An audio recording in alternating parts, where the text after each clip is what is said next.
Okay, this is the likely place that you would start with Darkroom Booth. When you open the software, it goes right to this page generally. And at the top of the screen right here, depending on what version you have, you'll see Print Photo. If you have an older version 2, it may just say Print Photo and not have the size beside it. But right here is where you would see the size. You click on that and it shows you the different sizes you can choose. And also right here you choose the number of copies that you want to print. In this case, with a 2x6, we're printing 2 copies. No die sub printers can print a single 2x6, at least not in the US, so that's why it would default to 2 copies. Now, to set up printers, we want to go to the global settings section. There's 2 different ways you can do that, also depending on your version. Over in the far right hand corner, right up here in this top right hand corner, you'll see global settings, and that takes you to this screen and you'll see different options over here. Printer options is the main one that we want, and then there's a back right here. If you're using the latest version 3, you can also click right here and choose global settings there. So here we are in global settings, and I've gone ahead and added a DNP 620 printer. Now the DNP 620 has a built-in driver. If you look over on the left-hand side and you see the printer logo, like this DNP logo, that means it's one of our built-in drivers. The advantage of built-in drivers is that we can control the printer directly, and it gives us a lot of options in doing things to the printer and with the printer, and reporting information about the printer that are not typically available to Windows printers. We'll talk about Windows printers in just a minute. But with the DNP, if you double click on it, right here, well, first of all, let me point out this over here. Over on the right hand side, there's my screen. But if you look right across over here, you'll see detected 1, enabled 1. Those are important messages that you want to see. If it says detected 0, then that means either your printer's not connected, plugged in, something is not, we can't find the printer. If it's not enabled, that means the printer's turned, the driver is turned off, that you don't intend to print to that printer. So you want to see detected and enabled. Then if you look down here, this is the properties screen. This is what comes up when you double click on the printer. And in the main screen, normal resolution, glossy. Most printers have a matte option, different options within the printer. Those make a 5th pass basically, and will slow down your printing process. Usually take a couple extra seconds in the printing process. So most people just use glossy.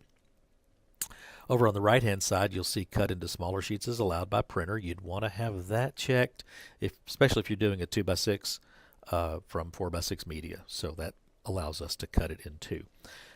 Then you'll also see underneath that, always cut 4x6s into 2x6s. Now if your template is designed as a 2x6, which is standard in Darkroom Booth, then we will detect that and we will automatically cut it in 2 for you with a built-in driver.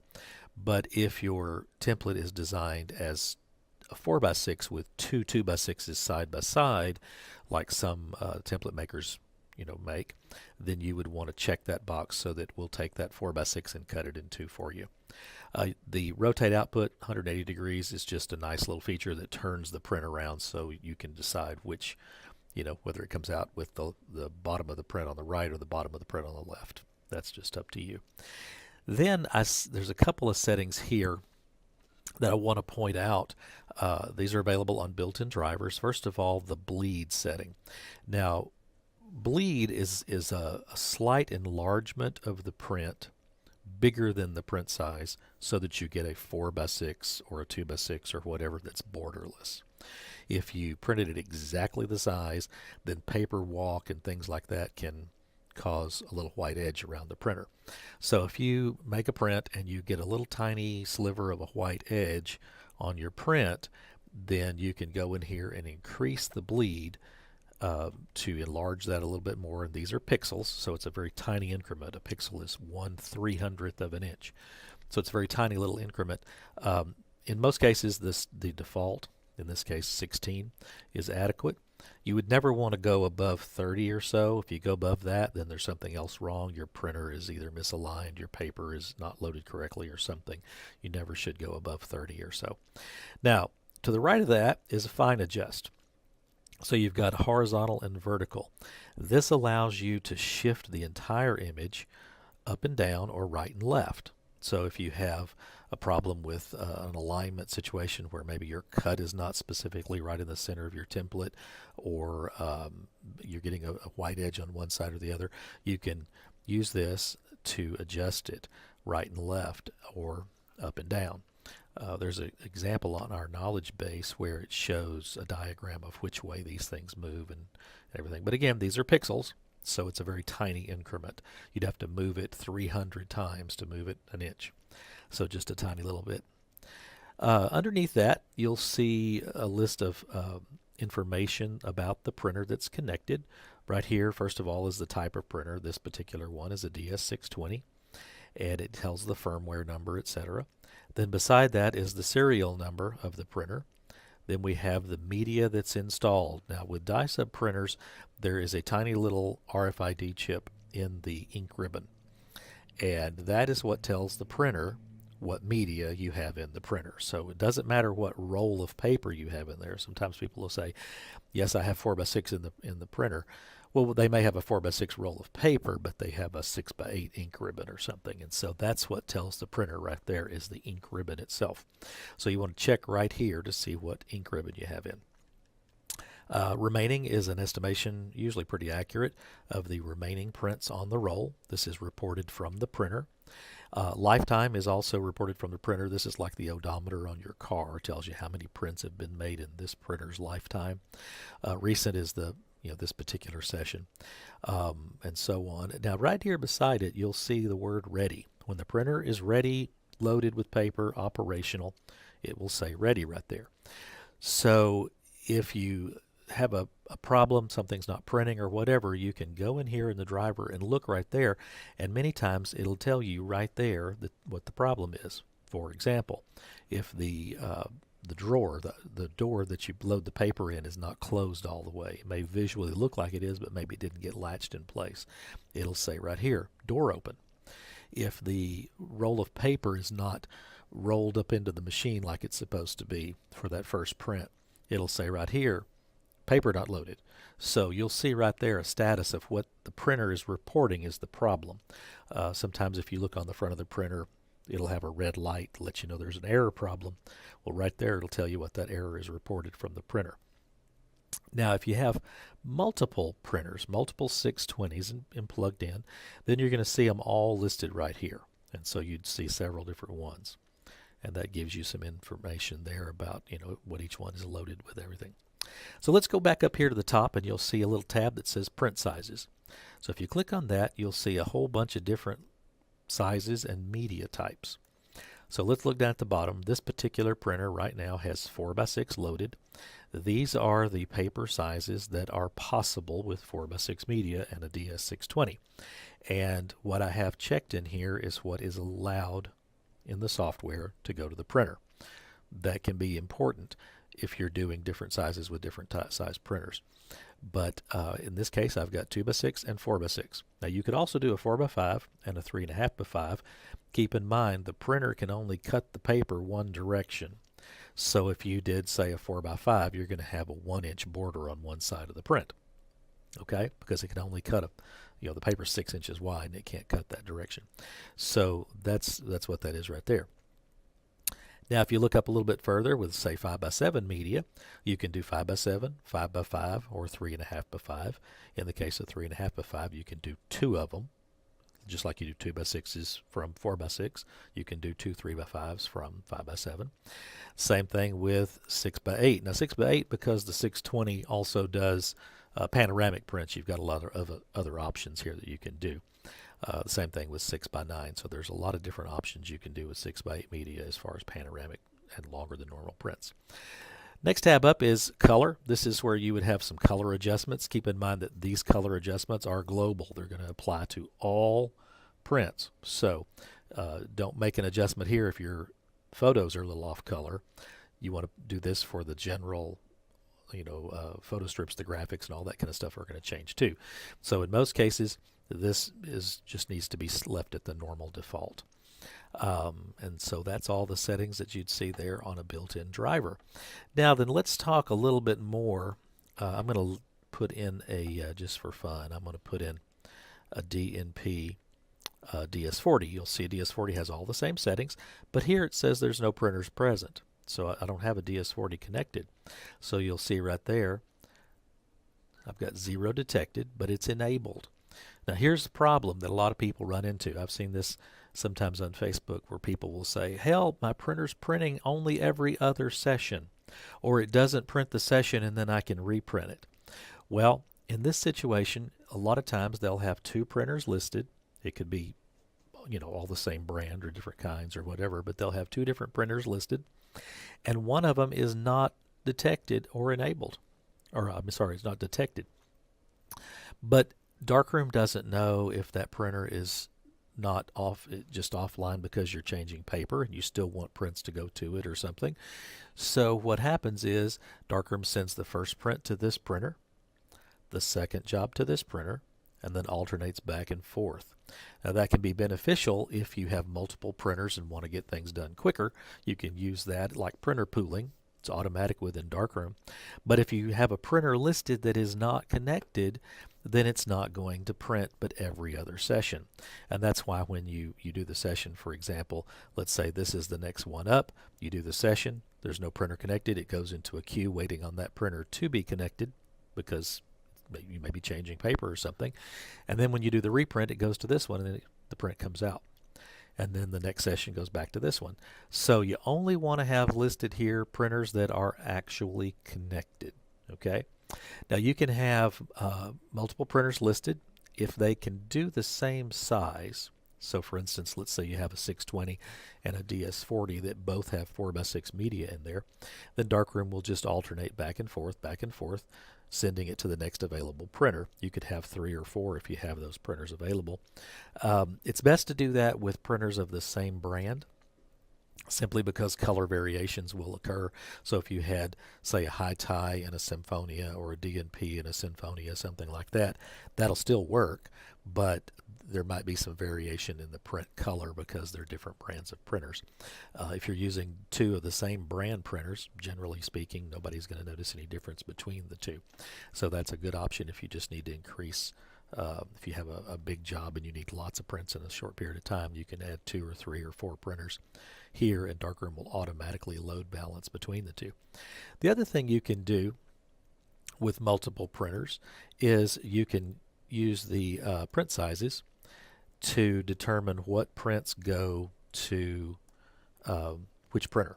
So let's say you have 2 620s, one of them with 6x8 media, one of them with 4x6 media. Then you would want to set it up like this, and you could, in this case with the 6x8 media, you could do all of these sizes using alternate print. With the 4x6 media in the other printer, you could do these sizes. So in that case, you could do a 2x6, a 4x6, a 6x6, a 6x8, a 6x14. You get the picture. You could do a lot of different sizes. So Darkroom would send the appropriate size to the appropriate printer based on these check boxes, what you're allowing to go to that printer. All right. Now then, I'm going to quickly remove these just a second, and I'm going to talk a little bit about Windows printers. So here's the printer list in Darkroom. Now all of these you see here, these are printers that we have a built-in driver for. And so you could use, if you have one of those printers, you can just select it. It's ready to go. We talk to the printer directly. But if you don't, if you have something else like a High-Tie or a Symphonia, you can come down to the very bottom, click on Windows Printer, click on Add Printer. Now then, up comes a new list. This is a Windows list from Windows of all the printers that are connected to, or not connected, but drivers that are installed in this particular computer. Now this is my desktop here at work, and so I've got a lot of different drivers for different computers for different reasons. But if you look all the way to the bottom, you'll see Symphonia. Now with Windows, sometimes if you plug a Windows printer into a different USB port, you'll see beside the name copy 1, copy 2, etc. What happens is Windows, and it's a Windows thing, it's not a Darkroom thing, Windows will install a second copy of the driver for each port you plug in. The reason for that is so if you try to use multiple printers, it can identify them separately. So if you have 2 Symphonias, basically it'll say Symphonia and then copy 1. But it's important that you add the correct one into Darkroom. So what we recommend is typically with a Windows printer, always use the same USB port. And that way it's a safe bet that everything will be normal. If for whatever reason you plug a printer in a different USB port, it could create that copy 1, and then Darkroom's trying to send it to the original, and the printer's connected to copy 1, and you won't get any prints. Everything will appear normal because they're queued up to go to that printer, but that printer's not there. So let's go back and let's select that. Now, the next screen, when you do add a Windows printer, the next screen that comes is this one right here. It's a little bit different than the one with built-in drivers, but it has some of the same options. So, for example, allow multi-page documents. If you're doing 2x6s on a 4x6, you'd want to check that box right there. If you want to do the arrangements for print sizes that are allowed to go to the printer, it looks like this. And so you can check whatever print size is allowed to go to that printer. Keep in mind, your printer can't do a 20 by 24, so checking a 20 by 24 is pointless. You just do, for instance, a 4 by 6, etc. If you're doing 2 by 6s, 4 by 6 is what page size you want to have set here. And the reason for that is because we're sending it to the printer as a 4 by 6. The printer's cutting it in half to make the 2 by 6. So you want to leave that at 4 by 6. If you set that at 2 by 6, it's not going to work. So leave that at 4 by 6. Under Advanced, you'll see in here that you can set a color profile. This is also the bleed setting. It works the same way as the other one. It enlarges it. Because this is a Windows driver printer, we don't control the printer directly, so we don't have that shift right and left like we do with our built-in drivers, but you do still have the bleed and so on. So let's cancel that and get back out.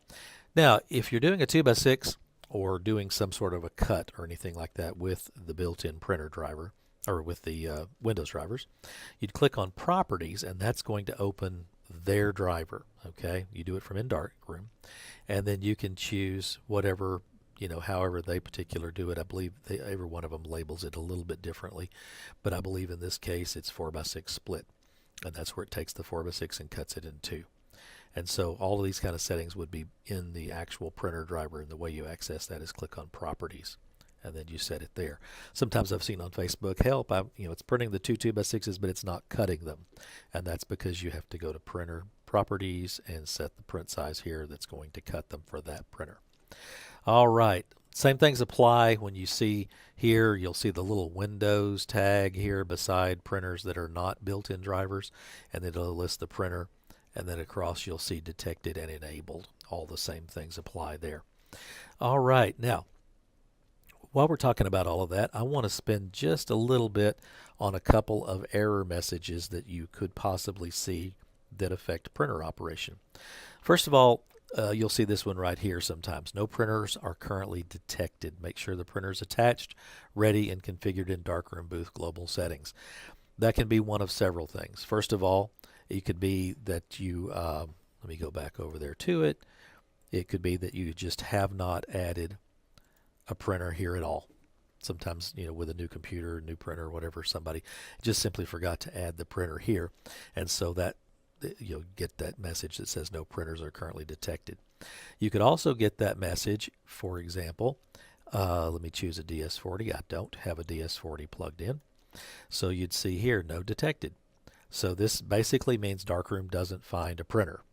Okay, we don't see it plugged in, connected. That could be a bad USB cable, it could be a bad hub, but it's some sort of a communication problem with the printer. We can't detect it and find the printer. So that's something to be concerned about and look into is why the printer's not connected. First thing I would check is the cable. While I'm on cables, let me just say you should have plenty of spares. USB printer cables on Amazon are very cheap. They're just a few dollars a piece. I used to carry anywhere from 4 to 6 printer cables to every job with me, and if I had a problem with one that I suspected was a problem, I would throw it away right then. They're too cheap to deal with and not have to deal with problems. So that's my spiel on printer cables. Now back to the error messages. The next one you might see is this one right here.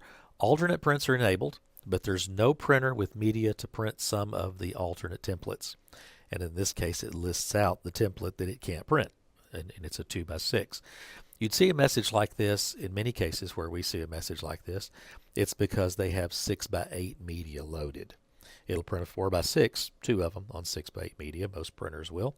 But most printers won't do 2x6s from 6x8 media because you'd have to do 4 of them. You'd lose media otherwise. So it's not a good idea to do 2x6s. So the first thing you'd want to check in this situation is go right back to the global settings section and see what kind of media you have loaded in your printer. Don't just look at the paper. Look at the ink ribbon. Remember, that's where the printer is getting its information, because a 6x8 media paper roll and a 4x6 media paper roll look the same. It's the ink ribbon that's the difference, and so you want to be sure and check that. So another form of this message that you might see, slight variation, it might say something there, there's a printer detected. It won't say anything about alternate prints, but it'll say there is a printer detected, but no media to print that size. You might see that if you had 5x7, but you were trying to print a 4x6.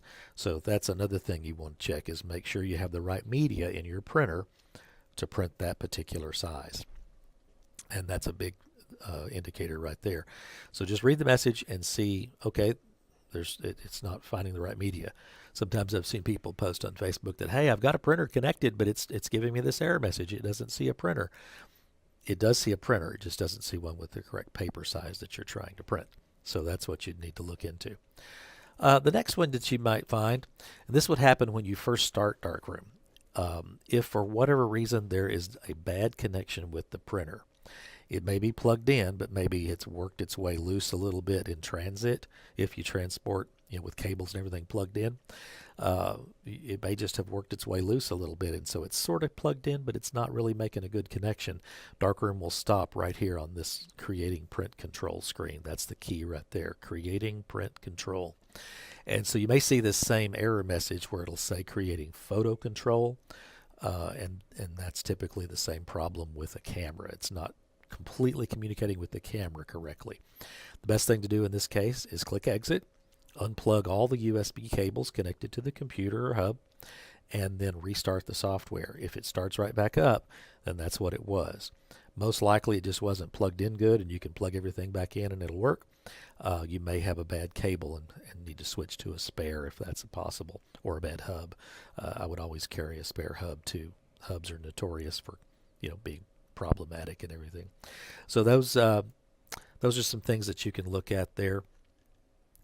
Again, if you go back here, you want to check your size, the media that goes with your printer or that's in your printer, and so on. I also want to say one more thing. I know everybody's really quick to run to Facebook, and there's a lot of great people on there that are willing to help.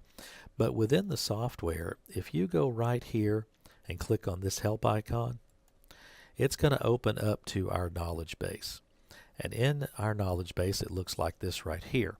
Now you can also do, I would put a link like this on my cell phone so that you can find information without having to do it in the software. This is on our website. You can go to our website on your cell phone, find the knowledge base area, and just bookmark it so you can get to it quickly and easily on your cell phone. But if you go in here and you click right here on this little question mark, and let's say that you have a high-tie printer, you're going to see possible things that are coming up here to tell you how to do something based on your printer.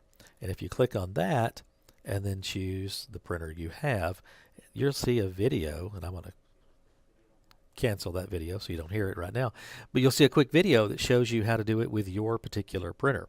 And there are lots and lots of information in here that you can find just simply by looking for your particular question within our knowledge base. So I would put a link to this in your cell phone so that you can quickly find information, and there's lots of various topics in there. In most cases, if you type your question that you put on Facebook in the knowledge base, you're going to find the answer to your question right away. I hope that was some help to you and gave you some information about printers. And in the future, if you need us or anything, we're always around to help. You can give us our support staff a call. Thanks and have a great day.